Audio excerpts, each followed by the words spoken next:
Hola a todos, mi nombre es Astrid Rausch, soy médica especialista en gastroenterología y formo parte del equipo multidisciplinario de enfermedades inflamatorias del Hospital Británico de Buenos Aires y en esta oportunidad les voy a hablar sobre el manejo de las urgencias en las enfermedades inflamatorias intestinales, más específicamente en la colitis ulcerosa severa que se interna. Cuando tenemos un paciente con una colitis ulcerosa severa, puede ser un paciente que ya tiene diagnóstico de colitis ulcerosa o puede ser un paciente que concurre con síntomas compatibles y uno tiene que primero que nada, en ambos casos, definir que esta colitis ulcerosa está presente o incluso el grado de severidad. El grado de severidad tiene dos formas de identificarse, que una es con los parámetros clínicos y eso lo vamos a hacer a través del score de Trulove,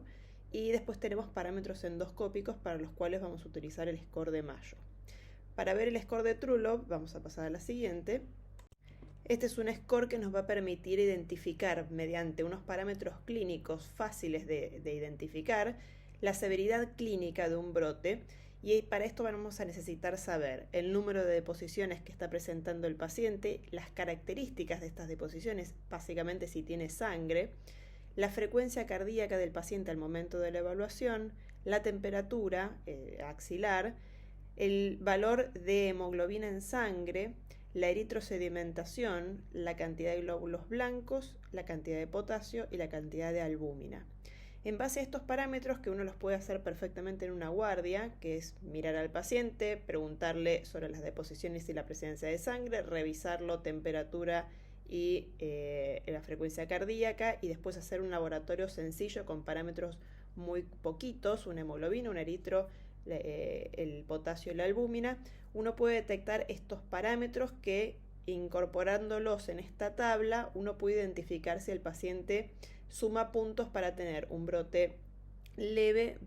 moderado o severo. Cuando junta más de 21 puntos estamos hablando de un brote severo, que fíjense que son todos los que juntan 3 puntos entre sí. A grandes rasgos uno un poco se da cuenta. El paciente que por lo general tiene más de 6 deposiciones con sangre, viene ya taquicárdico, viene con mucha diarrea, con mucho sangrado, muchas veces ya también trae temperatura elevada, trae fiebre o episodios de fiebre en la casa, y puede estar asociado también a una eritrosedimentación de más de 30, puede estar anémico. Es algo que por lo general se acompaña bastante bien con todos los síntomas clínicos. Entonces, con este score de Trulove uno lo termina de confirmar y le da un puntaje para tener un parámetro objetivo. Uno de los gatillos a tener en cuenta cuando un paciente concurre con estos síntomas es el uso de antiinflamatorios no esteroides o una falta de tratamiento de mantenimiento en un paciente que ya haya estado con un diagnóstico de colitis ulcerosa. Teniendo identificado entonces un brote severo en este paciente, vamos a proceder a todas las maniobras que debemos hacer desde el primer día, y ahora vamos a ver cada uno en detalle. El día 1 es fundamental, por supuesto, la internación, y entre las primeras cosas que vamos a hacer es hacer las indicaciones, y en las cuales tenemos que ser muy específicos en evitar el uso de antiespasmódicos, de antidiarreicos, de antiinflamatorios no esteroides y de opiáceos para controlar el dolor. Y es muy importante en este día y a partir de este día todos los días hacer el registro del número de deposiciones por día, que esto es algo que le pedimos al paciente que haga, que tenga una libretita o un papel donde puede ir escribiendo todos los días qué número de deposiciones tiene y qué características. Básicamente, si son líquidas o más blandas la consistencia y la presencia de sangre, ¿sí? Esto es muy importante porque nos ayuda a comparar día a día la repercusión del tratamiento en nuestro paciente en los síntomas clínicos. ¿Cómo hacemos las indicaciones médicas en la internación? Bueno, es muy importante pedir que hagan controles de signos vitales por turno para ir identificando presencia de fiebre, taquicardia sobre todo, y que no hayan variaciones en la TA, en la presión arterial. Indicar una dieta hipofermentativa, no hay que dejar al paciente en ayunas, no hace falta, el paciente puede perfectamente consumir alimentos, idealmente hipofermentativa para que no tenga muchos gases y molestias. Colocar una vía intermitente, ya que el paciente no necesita un suero y lo que sí necesita es tomar líquido por boca perfectamente. Y en la vía intermitente podemos colocar el tratamiento corticoideo. Vamos a empezar con hidrocortisona de 100 miligramos que se pone cada 6 horas, endovenoso. Si el paciente pesa menos de 60 kilos, se puede poner menos dosis, o sea, cada 8 horas, 100 miligramos cada 8 horas. Eso dependerá si pesa menos o más de 60 kilogramos. Si en el momento de la internación el paciente tiene mucho pujo y tenesmo rectal, podemos indicar enemas evacuantes, o sea, a retener y después evacuarse, con 100 mililitros de solución fisiológica, con 100 miligramos de hidrocortisona y con 10 mililitros de sucroalfato. Y estos son ideales hacerlos a la noche antes de acostarse, cosa que después se queden durmiendo tranquilos y no estén levantándose a la noche idealmente. Eso alivia muchísimo los pacientes cuando tienen pujos y tenesmo rectal. Y se puede poner todas las noches hasta que por lo menos no lo tengan más el síntoma. Siempre tener en cuenta que la enfermedad inflamatoria es una enfermedad protrombótica, entonces es importante hacer profilaxis antitrombótica con enoxaparina, 0,4 mililitros, que es una jeringuita de profilaxis nada más, subcutánea al día. Y es muy importante, y yo hago mucho hincapié en que esto lo escribo activamente en las indicaciones, es no dar antiinflamatorios y no dar loperamida, que esto tiene que estar aclarado en las indicaciones porque muchas veces el paciente tiene dolor o tiene fiebre o tiene lo que sea, y el que está de guardia por ahí directamente indica, bueno, dale un ibuprofeno o dale una loperamida si está yendo mucho al baño, y esto en realidad es algo que tenemos que dejarlo bien indicado para que esté contraindicado, porque eso puede agravar los brotes. Por eso activamente escribir que no se le dé ni antiinflamatorios ni loperamida. Si está con fiebre puede tomar o se le puede administrar paracetamol.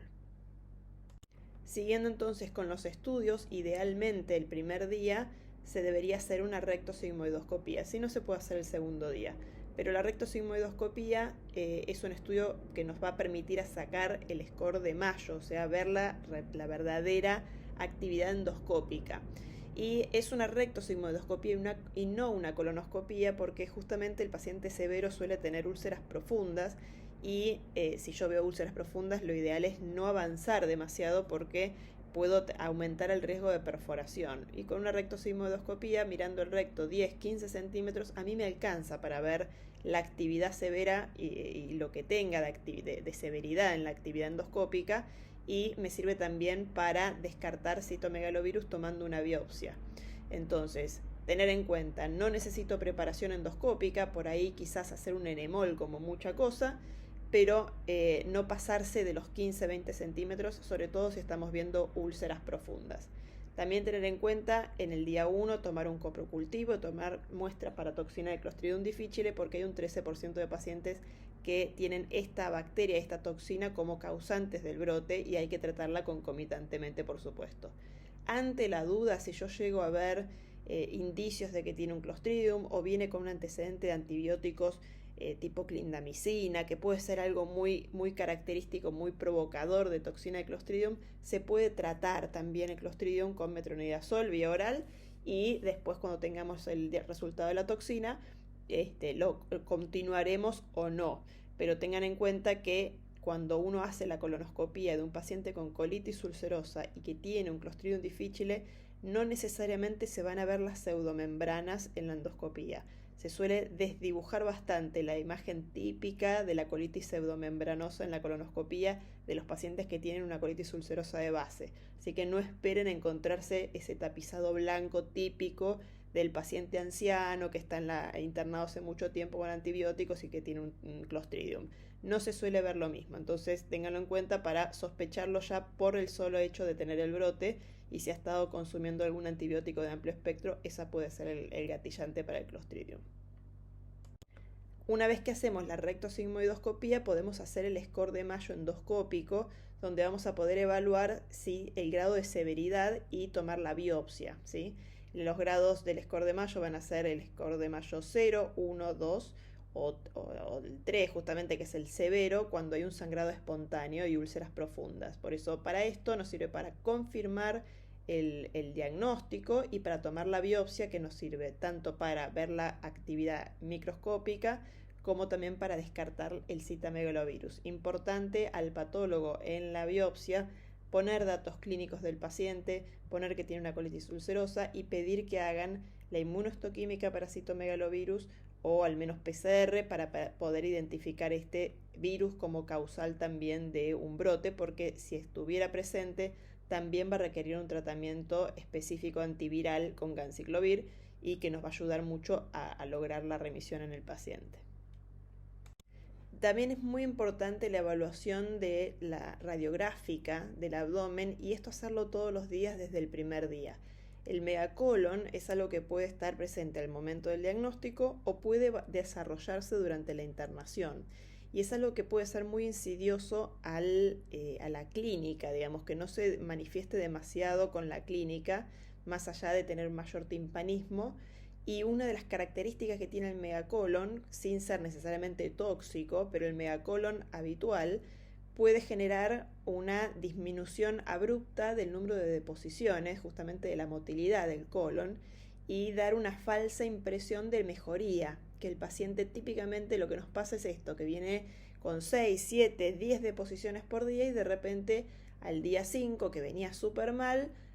pum, tiene una deposición o deja de tener deposiciones. Y uno dice, ay, qué bien, le hizo el efecto. Y en realidad les hace una radiografía y el paciente tiene un megacolon y lo que tiene es algo muy severo y tiene gran riesgo de perforación. Entonces es muy importante tener una radiografía abdominal diaria para ir chequeando que el colon esté normal. A lo sumo cada 2 días, pero durante la internación es muy importante y por lo menos siempre tiene que estar el día 1 un chequeo de radiografía para chequear que esto no esté ocurriendo.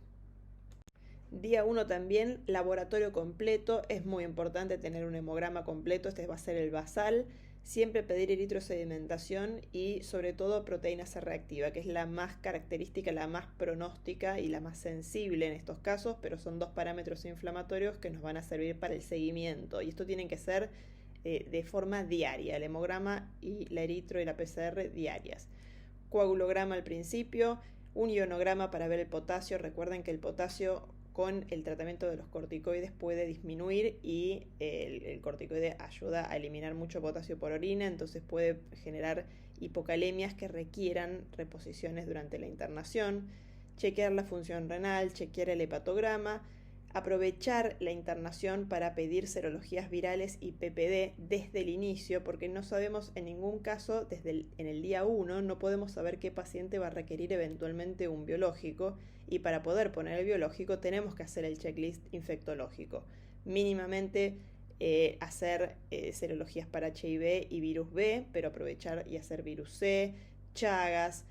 citomegalovirus, Epstein-Barr, herpes zóster, todos los virus que podamos chequear, los chequeamos, acomodamos incluso en ese momento vacunas que hagan falta, antigripal, antineumococo, todo lo que podamos acomodar en los primeros días, importante hacerlo en cuanto a vacunas, y solicitar también en el primer día la PPD, porque la PPD necesitamos tener el resultado a las 48 horas para leerlo y ya va a ser el día 3. Entonces, importante día 1, a lo sumo día 2,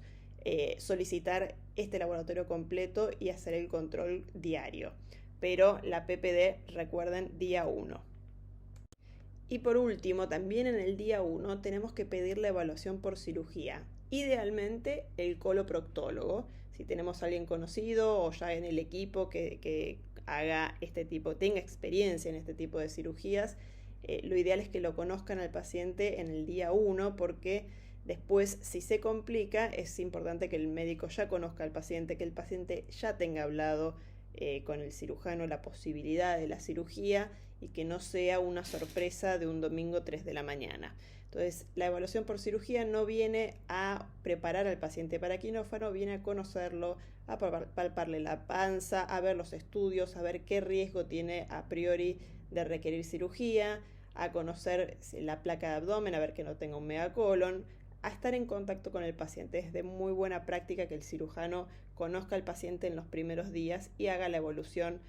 a la par nuestra para ver si tiene que actuar en algún momento o no.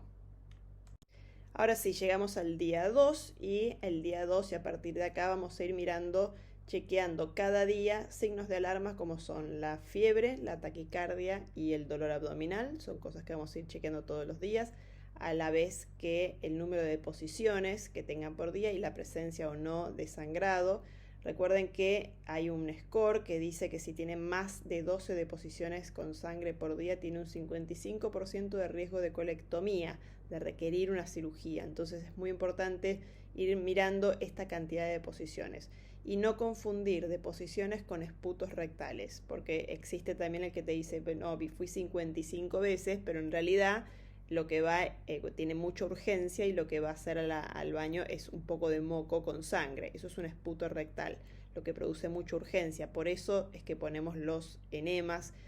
con corticoide y sucralfato. Pero deposición con materia fecal con sangre, ahí sí, ese número es lo que hay que ir contando.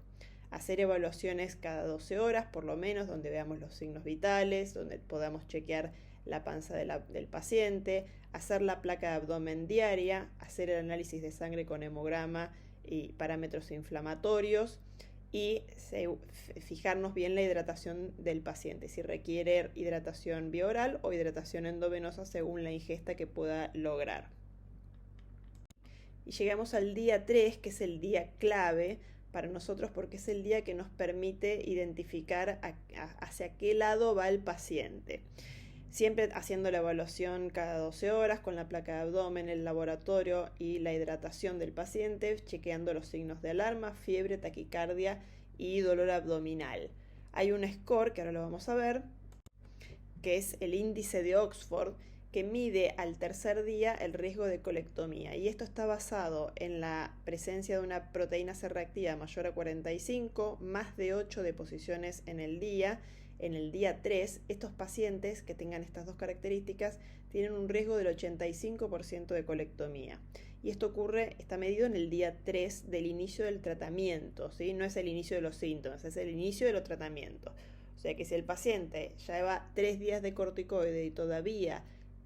corticoide endovenoso y todavía tiene estos parámetros tan elevados y este número de deposiciones, tiene un riesgo alto de colectomía. Entonces en este momento es cuando tenemos que ir identificando el paciente que puede llegar a tener necesidad de un tratamiento de rescate. Los días 4 y 5 van a ser más o menos parecidos, evaluación cada 12 horas, placa de tórax, laboratorio, hidratación endovenosa y siempre midiendo los signos de alarma, la fiebre, la taquicardia, el dolor abdominal y siempre el cirujano al lado si hiciera falta. Y hablando del tercer día, que es el día clave de la identificación del paciente que va a requerir un rescate. Y rescate hablamos de la necesidad de utilizar infliximab o de la utilización de la cirugía, el requerimiento de la cirugía. Tengamos en cuenta que el tratamiento con corticoides, cuando lo instauramos, la idea es que lo haga entre 5 y 7 días. 5 días uno lo haría endovenoso, ¿verdad? Lo haría en pacientes que tengan una respuesta espectacular de inicio. Si no, tratamos de hacer 7 días completos y después del séptimo día ya podemos hacer el paso, el cabalgamiento a vía oral con 60 miligramos de deltisona y ir haciendo un tapering lento en 2-3 meses. Pero aquel paciente que no tiene buena respuesta y que, por ejemplo, al tercer día tiene una persistencia de diarrea con alta cantidad de número de deposiciones, más de 8, sangrados, tiene proteína C reactiva elevada, eritrosedimentación persistentemente elevada o incluso en aumento, está con hipoalbuminemia, persiste con anemia o incluso la empeora, ese es el paciente que tenemos que tener identificados a mitad del tratamiento para ya ir planeando cómo lo vamos a rescatar, sea con infliximab o ciclosporina si tuviéramos experiencia, o con eventualmente la cirugía. Y las dos son opciones válidas y va a depender un poco de nuestra capacidad de lograr obtener el infliximab y de pasarlo en forma y tiempo, o incluso del paciente, si está muy mal, tampoco es que voy a un paciente que está con una hemorragia tremenda, darle un infliximab si la realidad es que lo va a beneficiar más una cirugía. Cualquiera de las dos opciones son factibles siempre y cuando tenga las dos opciones disponibles o la que mejor disponible tenga. También para una cirugía es importante tener un cirujano con cierta experiencia en esto y no que lo opere cualquier cirujano. Entonces son todos los parámetros que tenemos que tener en cuenta y tenemos que tratar de lograr tener lo mejor disponible para nuestro paciente. Bueno, y si vamos a optar por el infliximab, saber que es una medicación que se pasa de forma endovenosa, se calcula por kilo de peso, 5 miligramos kilo, se pasa de forma endovenosa lenta, en no menos de 2 horas, en bomba de función continua idealmente, lleva una premedicación con hidrocortisona, una ampolla, y Benadryl, una ampolla también en bolo, y se hacen la inducción, se presenta en semanas 0, 2 y 6, o sea que la de la internación va a ser la inicial y a las 2 semanas recién recibe la segunda infusión, aunque si viéramos que el paciente urge y lo necesita y se quiere hacer un tratamiento más optimizado, se puede hacer en semanas 0, 1 y 4 y de esta manera hacerlo más rápido. Y el mantenimiento se va a hacer cada 8 semanas. Todos estos datos de inducción, mantenimiento y dosis son datos que hay que ponerlos en el pedido del resumen de historia clínica para la obra social para que interpreten cuántos frascos nos tienen que autorizar y ir enviando para hacer la infusión inicial sobre todo, y para el mantenimiento ya tener también las dosis calculadas. Siempre se da la misma dosis según si el paciente mantiene el mismo peso, pero si aumenta de peso hay que calcularle que va a requerir más ampollas. Si en cambio tuviéramos que optar por la estrategia quirúrgica, la cirugía que se hace tiene 3 tiempos y es muy importante esto hablarlo con el cirujano para que haga los tiempos correctamente. En el primer tiempo, que es la cirugía de rescate del brote severo, lo único que hay que hacer es la colectomía subtotal con ileostomía definitiva, terminal, no definitiva, sino terminal, y la fístula mucosa del recto. El recto queda colocado dentro de la pelvis y queda abocado en su extremo proximal hacia la piel con una fístula mucosa, y al sacar el colon entero, eso ya disminuye muchísimo los síntomas y la inflamación generalizada que tiene el paciente y los riesgos de perforación sobre todo. Eso es lo que necesitamos que se haga en la primera cirugía. No hace falta sacar el recto, que es mucho más complejo abordar la pelvis en un paciente que esté con mucha inflamación. No hace falta hacerlo en el primer tiempo quirúrgico, se lo puede hacer perfectamente en el segundo, por lo cual el primer tiempo es la colectomía subtotal con ileostomía terminal y la fístula mucosa del recto. En un segundo tiempo, que pueden pasar 3 meses incluso o más, que la cosa esté más tranquila, nosotros seguimos con el infliximab en ese momento probablemente por el recto, si es que lo tenemos colocado el infliximab, y si no lo colocamos no se hace tratamiento más que algo local para el recto con algún corticoide. Pero en el segundo tiempo es cuando se hace la protectomía y la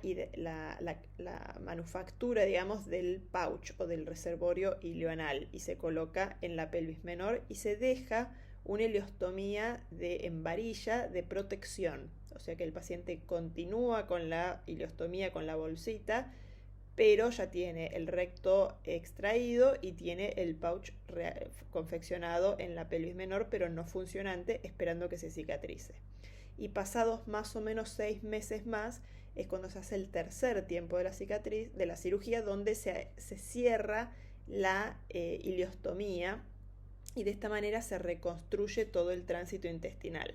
Para este tiempo, habitualmente antes de esta cirugía, lo que se hace es un pauchograma, una pauchoscopía, y se mira por vía radioscópica y radiológica y endoscópica que todo el pouch esté bien hecho, sin fístulas, sin filtraciones, y que sea ya apto para recibir el contenido intestinal. Entonces el tercer tiempo quirúrgico es simplemente cerrar la ileostomía y retornar el tránsito intestinal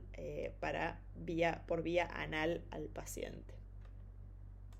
Para finalizar entonces, quería remarcar las claves del tratamiento de una colitis ulcerosa severa, y estos van a depender justamente de tener un diagnóstico oportuno y adecuado, utilizar los criterios de True Love y los scores de Mayo, Iniciar un tratamiento corticoide endovenoso no menos de 5 días. Ojo con esto, es un error frecuente que si el paciente responde rápido, le quitan rápido los corticoides o se los pasan a vía oral rápidamente y esto le perjudica en el tratamiento porque pueden tener recaídas. La evaluación diaria del número de deposiciones, de la PCR, la placa de abdomen y los signos vitales es lo que nos va a ir mostrando clínicamente la mejoría y la respuesta del paciente. El manejo del equipo multidisciplinario, si pudiéramos contar con el cirujano desde el día 1 es fundamental, si pudiéramos contar también con nutricionista, con psicólogo, con una enfermera que se encargue especialmente del manejo del paciente y de la infusión, sería fantástico. Y todo el equipo médico, tanto de gastroenterología como clínica médica, en el momento de la internación, tiene que funcionar en conjunto para beneficio del paciente.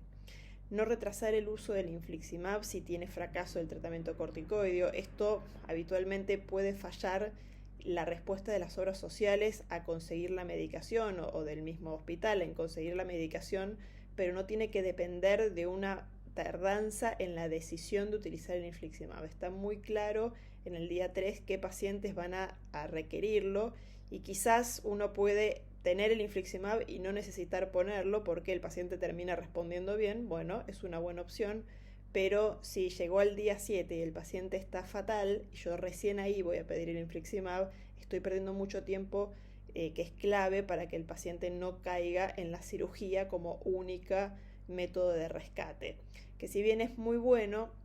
la cirugía postergada o la cirugía en un paciente que ya ha llegado tarde al momento quirúrgico también llega más desgastado, llega con una albúmina peor, con menos chance de cicatrizar correctamente, con más riesgos de complicaciones postoperatorias. Entonces hay que tratar de tener estos criterios bien afilados para poder identificar los tiempos necesarios y adecuados para actuar en cada momento y con las herramientas ideales para cada situación. Y me despido nomás, les agradezco mucho por la invitación a participar en este curso. Les dejo mi mail por algún contacto que necesiten o alguna consulta que me quieran hacer, lo que necesiten me pueden contactar y espero que les haya servido mucho esta charla y aguardo sus preguntas si tuvieran algunas. Saludos a todos.